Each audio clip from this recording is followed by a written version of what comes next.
Hello, मैं अरुण पवार। आज बात करने वाला हूं कुछ ऐसे फीचर्स के बारे में जो कि आपकी कार में ओवर हाइप्ड है। मतलब उनका तो कोई ज्यादा काम होता नहीं है। अगर आप 2 या 3 लाख रुपए एक्स्ट्रा डाल के टॉप मॉडल में उन फीचर्स को लेते हैं तो आप केवल एक पैसे की एक तरीके से वेस्टेज करते हैं उन फीचर्स के साथ। तो आज ऐसे कुछ फीचर्स 12 ऐसे फीचर्स हमारी लिस्ट में है जिनकी हम बात करेंगे। सबसे पहला फीचर जो ओवर हाइप्ड है वो है ऑटोमेटिक हेडलैम्प्स का। अब एक बात खुद लगाइए कि जब रात होगी तो आपको खुद भी पता नहीं चलेगा कि रात हो चुकी है मेरे को हेडलाइट जलाने में। प्लस लगता क्या है हेडलाइट जलाने में, ये मान के चले आपके लीवर है, आपने ये करा, हेडलाइट आपकी ऑन हो चुकी है। ये आपकी अब लो बीम, ये आपकी हाई बीम। अब उसमें क्या होता है ऑटोमेटिक हेडलैम्प्स में आपका यहाँ पे एक ऑटो का निशान होता है। जैसे यहाँ पे 3 है ना, ये 20 वाला पार्किंग लाइट, ये मेन हेडलाइट, यहाँ पे एक ऑटो का होता है। तो आपका जैसे अंधेरा होगा वो तो अपने आप जल जाते हैं। प्लस या अगर आप किसी टनल वगैरह सुरंग वगैरह में जाते हैं वो अपने आप तब जल जाते हैं। तो ये था अपनी लिस्ट का पहला फीचर जो कि ओवर हाइप्ड है, कोई इतना ज़्यादा काम का होता नहीं है। और इसके लिए मेरा बस मेन मोटिव इस वीडियो का यही है कि आप एक बार सोचें तो पैसा आपका वेस्ट ना हो इन सब बारे में। सेकंड फीचर जो आता है लिस्ट में वो है ऑटोमेटिक वाइपर्स का। हेडलैम्प की तरह ये भी काम करते हैं, सेंसर लगे होते हैं, जैसे ही बारिश गिरती है आपकी अपने आप ही चल जाते हैं। यहाँ पे सेम जैसे ये लीवर है, यहाँ पे ऑटो का एक वो होगा, ऑटोमेटिक पे रहेंगे तो आपकी बारिश होगी तो वो अपने आप चलने लग जाएंगे। और आपको ये ऑटोमेटिक सूट करेगा ही नहीं। पता क्या होता है, जब आपकी जितनी तेज बारिश हो रही है उस हिसाब से, जैसे ये ज़्यादा तेज चल रहे हैं, कभी ज़्यादा तेज बारिश हो रही है तो कभी कम चल रहे हैं, तो मैनुअली आपको एडजस्ट करने ही पड़ते हैं। तो ऑटोमेटिक और हेडलैम्प और ऑटोमेटिक वाइपर तो बिल्कुल ही हाइब्रिड फीचर है, इनका तो कोई मेन यूज़ होता ही नहीं है।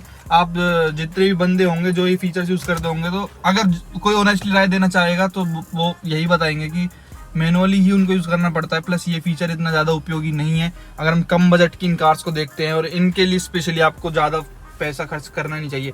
कंपनी का क्या होता है, उनको तो देखो मार्केटिंग करनी है, वो तो एक से एक बढ़िया कंपटीशन में जो फीचर्स दे रही है कंपनी उनके, प्लस वो तो लाने ही है, उनसे एडवांस कुछ लेके आना है, तो ये सब चीज़ें ढूंढती रहती है। और आप अगर टॉप वेरिएंट देखते हैं तो उसमें आपको ये मिल ही जाता है ऑटोमेटिकली, तो बंदा भी खुश हो जाता है, चलो ठीक है। पर इनके लिए स्पेशली मत जाओ, मेरा कहने का ये मतलब है। वैसे अगर आपकी टॉप मॉडल लेने की इच्छा है तो आप जरूर से जा सकते, कोई दिक्कत वाली बात ही नहीं है।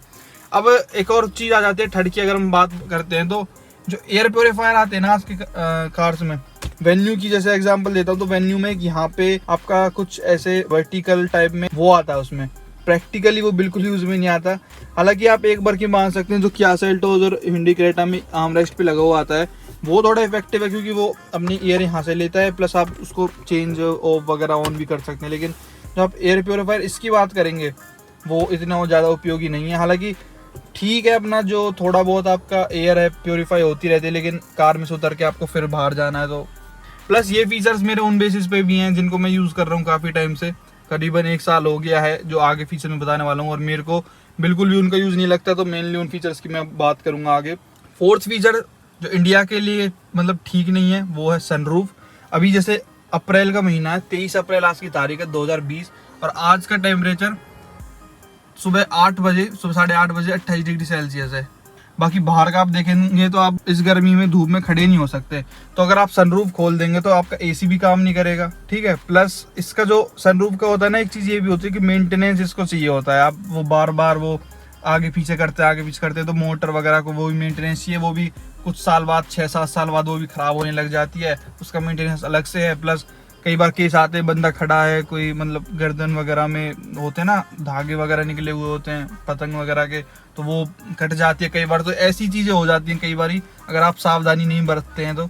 और किड्स वगैरह के हिसाब से ठीक है, आप जब अपना विंटर्स हो, जब रात का टाइम हो, जब आप खड़े हो सकते हैं और वो अच्छी फील भी देता है। लेकिन इंडिया के लिए प्रैक्टिकली वो इतना ज़्यादा काम का फीचर नहीं है। कभी आपका एक्सीडेंट भी होता है तो ग्लास पट्टी जैसी टूट जाएगा जब गाड़ी पलटेगी, तो जो रूफ होती है वही ठीक है। बाकी सनरूफ अगर मिल रहा है ऑटोमेटिक में तो ठीक है, पर इसके लिए स्पेशली जाना मेरे ख्याल से वर्थ इट नहीं है। नेक्स्ट फीचर जो मेरे को स्पेशली बलेनो का बेकार लगता है, फिफ्थ जो फीचर है वो है इसका ऑटोमेटिक क्लाइमेट कंट्रोल। मतलब जो मैनुअल वाला होता है उसमें आपको क्या सिंपल पहला सेट कर दो, 2 सेट कर दो। इसमें आपको 2 चीज़ें सेट करनी पड़ती हैं ऑटोमेटिक क्लाइमेट कंट्रोल में। एक तो होता है टेम्परेचर, एक होता है फैन स्पीड। अब मान के चलें कि आपने कार को 7-8 घंटे के लिए धूप में पार्क करा, उसके बाद आप आए, कार आपको फुल भौंकती मिलती है। आप क्या करते हैं, इसको बिल्कुल लो पे कर देते हैं और जो है अपनी ये ऑटो पे लगा देते हैं, तो आपकी जो फैन स्पीड है वो पूरी ऊपर हो जाती है, ब्लोअर की स्पीड जो है, जैसे आप देख सकते हैं। तो अब ये इतनी ज़्यादा आवाज़ करती है ना कि आप इरिटेट होने लग जाते हैं। और आपने जैसे ही कोई बटन दबाया तो वो ऑटो वाला फीचर अपने आप यहाँ से डिसेबल हो जाता है। और अब दो चीज़ आप सेट करने में थोड़ा सा, जैसे रोड पे भी अगर आप चल रहे हैं तो थोड़ा वो होता है, डिस्ट्रैक्शन होता है, जिसके लिए आप जैसे अब 26 मेरे को चाहिए, तो अब भी ये मतलब मेरे अकॉर्डिंग ये सेट नहीं करता कि जितनी ब्लोअर की स्पीड मेरे को चाहिए ना अपने पर्सनल टेस्ट के हिसाब से, वो मुझको नहीं मिल पाती। और मैं हमेशा इसको मैनुअली एडजस्ट करता हूँ। जैसे इसको 24 पे सेट करा और फैन स्पीड 1 या 2 पे रखी, तो ये चीज़ मेरे लिए ठीक नहीं है। अगर वो मैनुअली वाला होता तो उसमें 2 पे पॉइंट पे करके छोड़ दो और आप इजीली सारा कुछ आपका मेंटेन रहता है। तो मेरे हिसाब से ये फीचर मेरे को इतना ज़्यादा काम का नहीं लगता पर्सनली।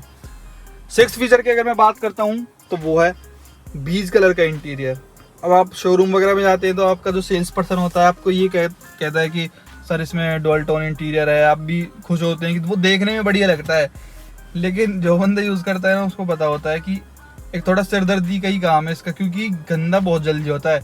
ब्लैक कलर का इंटीरियर तो कई बंदे मेंटेन नहीं कर पाते, जो बीज कलर का होता है वो डस्ट बहुत जल्दी पकड़ता है, बहुत ज़्यादा गंदा हो जाता है। इंडिया जैसे देश में उसका गंदा होना तय है, क्योंकि पोल्यूशन इतना है। आपका जो है आप खिड़की खोलते हैं इतने में आपकी मिट्टी वगैरह अंदर आ लेती है और आपका जो है ख़राब हो जाता है। आपको सर्विस सेंटर पे फिर उसको ड्राई क्लीन कराना और बहुत सारी चीज़ें होती हैं। इससे बढ़िया कि कोई डार्क कलर का इंटीरियर वाली गाड़ी लो, उसको देखो वो सही लगेगी। हालांकि वो प्रीमियम लगता है, इस बात में कोई शक नहीं है। होंडा सिटी वगैरह या फिर क्रेटा वगैरह इनका बढ़िया लगता है देखने में, पर वही चीज़ है गंदा भी इतनी जल्दी होता है, जो कि जो बंदे मेंटेन कर सकते हैं उनके लिए ठीक चीज़ होगी ये, जो नहीं कर पाते हैं उनके लिए फिर डार्क कलर इंटीरियर ही सही है। जैसे अभी जैसे ब्लैक कलर में इतनी सारी धूल जमी हुई है और ये कार को ज़्यादा देर खोलते भी नहीं है, फिर भी ये धूल कहाँ से आ जाती है। ब्लैक कलर पे ऐसी चमकती है तो बीज कलर पे क्या होगा वो आप खुद अंदाज़ा लगा सकते हैं। 7th फीचर की मैं बात करना चाहूँगा जो कि ओवर हाइप्ड है, वो है वॉइस कमांड्स देती है आजकल की सारी कंपनीज अपनी कार्स में। तो जैसे ही आप वॉइस कमांड को इनेबल करते हैं तो पहले तो ये आपका फ़ोन है जो ब्लूटूथ से कनेक्ट होना चाहिए या फिर एप्पल कारप्ले एंड्रॉइड ऑटो से, नहीं तो जैसे मैं ही नहीं करा तो please pair phone with infotainment.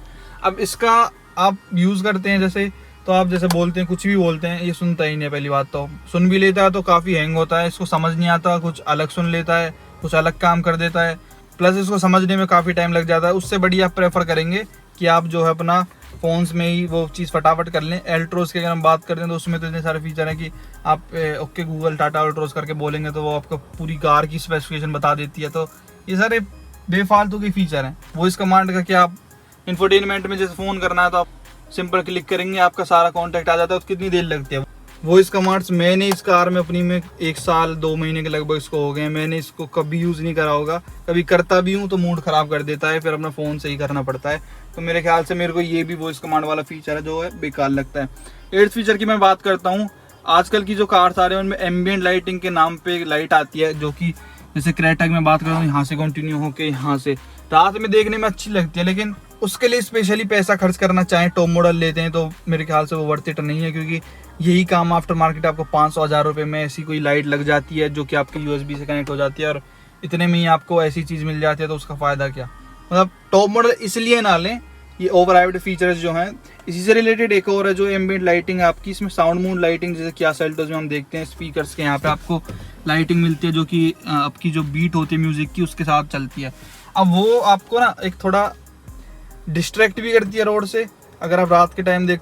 9th feature की मैं बात करूंगा, बहुत सी कार्स में वायरलेस चार्जर भी आता है। Hyundai Aura जैसे एक कार होगी जिसका हम एग्जांपल लेते हैं, बजट के अंदर 8-9 लाख के अंदर आपको यहाँ पे वायरलेस चार्जर मिल जाता है। वायरलेस चार्जर एक बढ़िया फीचर है, आपको फ़ोन भी फिर महंगा चाहिए उसको यूज़ करने के लिए। अब उसका एक डिसएडवांटेज क्या हो जाता है कि आपने फ़ोन इस पर रख दिया, अब वो इतना स्लो चार्जर होता है। बेशक से आप क्या सेल्टोस की बात कर लें, क्रेटा का बात कर लें, जिनमें भी ये बजट वाली कार्स में जो है आपका वायरलेस चार्जर आता है, इतना स्लो चार्जर होता है। आप रखेंगे आपके 5 से 10% चार्जिंग बढ़ती है। आपका मन करेगा कि इससे बढ़िया तो मैं अपना इसमें USB वगैरह में लगा लेता हूँ, वो बहुत ज़्यादा फास्ट चार्ज करते हैं वायरलेस चार्जर के कंपैरिजन में। तो 11th फीचर की मैं बात करूँ तो वो है कूल्ड ग्लव बॉक्स। अब जो क्रेटा हो गई 2020 वाली, उसके बेस वेरिएंट से कूल्ड ग्लव बॉक्स, i20 में भी मैग्ना वेरिएंट में कूल्ड ग्लव बॉक्स मिल जाता है आपको। काफ़ी सारी जैसे ब्रेजा हो गई उसमें कूल्ड ग्लव बॉक्स आता है, तो काफ़ी सारी कार्स आजकल कूल्ड ग्लव बॉक्स मिल रहे हैं। अब ये मैं क्यों इस फीचर को इंक्लूड कर रहा हूँ वेस्ट फीचर्स की लिस्ट में, क्योंकि इसमें ना आपका एक यहाँ पे वो होता है AC वेंट सही, ठीक है, जिसमें आपका जो है जो अगर आप पानी की बोतल वगैरह रखते हैं तो वो टेम्परेचर उसका अगर लो है तो वो ठंडी की ठंडी रहती है। अब उसमें क्या होता है कि आपका जो ये ग्लव बॉक्स होता है ना, उतना बड़ा नहीं होता। अब आपको कार में जैसे ब्रेजा है, ब्रेजा की अगर हम बात लेके चलते हैं तो उसमें आते हैं 2 ग्लव बॉक्स, एक ऊपर की तरफ एक नीचे की तरफ। जैसे क्रेटा है उसमें केवल एक यही ग्लव बॉक्स है, ये भी कूल्ड है। तो आपके जो डॉक्यूमेंट्स है वो आप कहाँ रखेंगे, वो भी आपको यहीं पर रखने हैं। प्लस अगर आप इसमें वो जैसे आजकल की कार्स में इतनी मोटी ये आती है, जैसे इसमें सर्विस मैनुअल भी होती है, बाकी आपकी डॉक्यूमेंट्स भी होती है, इंश्योरेंस वगैरह, आरसी वगैरह। अब इसमें आप ये चीज़ अगर रख देते हैं और फिर बोतल की जगह कहाँ पे रह पाएगी। जैसे अगर इसका ही लेते हैं हम, ये बलेनो का है, अब इसमें अगर इतना छोटा है तो आपको जगह नहीं मिल पाएगी कुछ और रखने के लिए। जैसे और भी आप जैसे चेकबुक वगैरह होगी, काफ़ी ज़रूरी सामान आप रखते हैं अपने ग्लव बॉक्स में, तो एक तो स्पेस का ही है, प्लस वो प्रैक्टिकल नहीं लगेगा। वो जैसे आपने ठंडी कोई पानी की बोतल ली है किसी दुकान से और आप उसको चाहें कि वो उतने ही मेंटेन रहे जितनी फ्रीज में उसने रख रखी थी, तो वो चीज़ इसमें नहीं हो पाती है। पर थोड़ा बहुत तो मेंटेन कर लेता है, पर स्पेस की ज़्यादा दिक्कत आती है। मेन कहने का मतलब ये है। 12वां फीचर जो अपनी लिस्ट में वो है इनबिल्ट नेविगेशन। बहुत सी कार्स होती हैं जिनमें इनबिल्ट नेविगेशन आती है। मारुति की अगर हम बात करें तो अब तो इन्होंने खैर इंफोटेनमेंट चेंज कर दिया। पहले कार्स में एक मैप डेटा करके एक चिप आती थी, उसको लगाते थे। या फिर हम i20 का एग्जांपल लेते हैं, उसमें एक्स्ट्रा वेरिएंट अगर आप देखते हैं तो उसमें इनबिल्ट नेविगेशन आती है। अब आप उसको अगर इनेबल कर देते हैं, मान के चलो, तो आपका आप किस जगह पे हैं वो तो सही बताएगा, लेकिन अगर आप कहीं पे नेविगेशन लगा देते हैं तो वो आपको प्रैक्टिकली इतना समझ में नहीं आएगा, क्योंकि ना तो वो आपको बताता लाइव ट्रैफिक, ना आपको लाइव कंजेशन बताता कितने टाइम पे आप पहुंचोगे, और रास्ते भी उसमें इतने ज़्यादा अपडेटेड नहीं होते। आपको एंड में जाके एप्पल कारप्ले से कनेक्ट करके अपना गूगल मैप्स होता है वो कनेक्ट करना ही पड़ता है, वो सबसे बेस्ट है। 13वां फीचर जो अपना एंड का फीचर है इस लिस्ट में, वो है क्रूज कंट्रोल। इंडिया में क्रूज कंट्रोल की मैं बात करूँ तो जो 1 टच वाला होता है उसकी बात नहीं कर रहा मैं। जैसे क्रेटा में आता है उसमें 1 टच है, वो बहुत सही है। आपने 80 की स्पीड गाड़ी बढ़ा रखी है, एक बार क्लिक करा 1 टच आपका लग गया। आप मान के चलो सेल्टो ले लेते हैं, उसमें आप क्रूज कंट्रोल आता है। आप 80 की स्पीड पे उसको क्रूज करेंगे, उसमें आप स्पीड अपने हिसाब से सेट करेंगे। फिर बाद में इतने में ही आपके आगे कोई गाड़ी आ जाती है, आप ब्रेक या एक्सीलेटर दबा देते हैं और आपका वो चीज़ वहीं पे डिसेबल हो जाती है। आपको दोबारा फिर ये स्टेप करना होता है। प्लस ये हाईवे पे ही, जो बंदा ज़्यादा हाईवे पे जाता है उसके लिए ही उपयोगी है। अगर आप सिटी में क्रूज को यूज़ करते हैं तो वो इम्पॉसिबल है, भूल जाइए आप कभी यूज़ भी कर पाएंगे। तो क्रूज कंट्रोल केवल हाईवेज के लिए भी नहीं, आप एक्सप्रेस वेज पे ओनली यूज़ कर पाएंगे, जहाँ पे बिल्कुल कम ट्रैफिक होता है। KMP एग्जाम्पल लेते हैं, KGP western peripheral express way, वही एक ही चीज़ है। यमुना एक्सप्रेस वे उनकी चीज़ उन हाईवेज के लिए, एक्सप्रेस वेज के लिए बढ़िया है। बाकी NH वगैरह हो गए, अपने नेशनल हाईवेज जो हैं उन पे ट्रैफिक इतना चलता है, आप क्रूज कंट्रोल यूज़ कर ही नहीं पाएंगे। तो ये भी एक, अगर आप इससे क्रूज कंट्रोल के लिए कोई कार में एक्स्ट्रा रुपीज़ डाल रहे हैं, एक्स्ट्रा पैसे डाल रहे हैं, तो मेरे हिसाब से वो बिल्कुल भी मेरे हिसाब से वर्थ नहीं है। प्लस कोई पॉइंट अगर रह गया और जो आपको वेस्ट लगता हो अपनी कार में, अगर आपने कोई टॉप मॉडल ले रखा है तो आप नीचे कमेंट्स में बता सकते हैं। वीडियो देने में आपका धन्यवाद। अगर आप एग्री करते हो तो इस वीडियो को लाइक कर सकते हैं, अरुण पवार चैनल को सब्सक्राइब कर सकते हैं। Thank you so much.